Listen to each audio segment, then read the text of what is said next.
All right, Tom. Talk to us about the day. I'll just hold on to it. Look, it's a great day. This is all government approach. Look, I've been doing this 3.5 decades, and what President Trump has put together is amazing here in Chicago. And it was the first operation of this size and complexity. We had all a government approach. We had U.S. Marshals, DEA, FBI, ATF, ICE, ERO, and HSI. I mean, it's an all-government approach, so we had a lot of resources come to look for public safety threats. As President Trump committed to, we're going to concentrate on public safety threats and national security threats, and that's what we did today. We arrested a lot of bad guys. I mean, last time I was down there, I think we got at least 7 sex offenders, serious sex offenders, child sex offenders. We got 2 murderers, illegal aliens that are convicted of murder. We got numerous Trendawa gang members. We got, aggravated assault suspects, convictions. So we took a lot of bad guys off the street today with the help of all these other agencies. And what's great about these agencies is not only the force multiplier, but if we find dope, DA can take that case and prosecute it. We find guns, especially with TDA, ATF can take that case and prosecute it. So it's just not about arresting criminal aliens for them. We're going to gather some prosecutions out. As a matter of fact, we got 2 criminal warrants getting ready to be executed now. There are going to be prosecutions. So look, this great operation, it was well targeted. And one thing we showed today, I think, to the American people, we recorded a lot of it. It's not neighborhood sweeps looking for people different than us. It isn't racial profiling like you read on the left media. This is a well-planned operation. I walked through the command center. I saw the targeting system. I saw how they spent hundreds of hours working these targets up, making sure they have a criminal history and immigration history, and we're likely to find them. A lot of work went into this, and they did a great job. We took a lot of public safety threats off the street here in Chicago.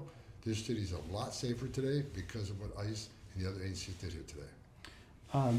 Aurora, I don't know if you've been briefed on that. They had a big bust out there too. Nightclub, 50 plus illegals, guns, drugs. Any update on that? Have you been briefed or? There's things going on in Aurora, and there's more things going on in Aurora. I'll just leave it at that. Okay. Last thing. What I noticed today, your job would be made a hell of a lot easier if the state and the local would let you into the jails. The fact that you guys have to go out here, you've talked about this a lot, you have to go out into the community to get these guys because Governor Pritzker doesn't accept your detainers. No, he's too busy lying to the American people because he put a social media post out the other day saying ICE agents were in this elementary school. You want to talk about putting fear in community? He says, I'm putting fear in community? To make a false claim that ICE is in a school, I mean, give me a break. He should have been with us today. I wish he would have been with us today to see exactly how we do and how we operate. But look, these bad guys should have been handed over to us right out of Cook County Jail. That way they're not back in the public to reoffend. Look at these child sex predators. They're on the streets of Chicago. It would have been so much easier to notify ICE. One agent can arrest one bad guy in the safety and security of the jail. But when we release a sexual predator to the street, it puts the officer at risk, and now we got to arrest him in his turf. It puts the children in the community at risk, and it puts the alien himself at risk because anything can happen in the street arrest. So I wish they let us in the jail. It's more efficient, it's safer for the community, safer for everybody. To release a public safety threat back into the public when you hand them over to us, it's just ridiculous. It's not common sense. And I hope they come to the table and work with us. If they don't, will you be able to use the federal supremacy clause, you think, to go around them? And we're going to do everything we can to fight back in sanctuary cities, because sanctuary cities are sanctuaries for criminals. That's all it is. They'll tell you that they're protecting victims and witnesses of immigration crime, to feel free to come to law enforcement, not be afraid they're working with ICE. That's a bunch of crap. The victim and witness of crimes don't want the bad guy back in their neighborhood either. It's ridiculous. That whole concept's ridiculous. We want to talk to the guy they locked in a jail cell. That's who we want to talk to. They locked him in a jail cell for obvious public safety reasons. When you're done, give him to us.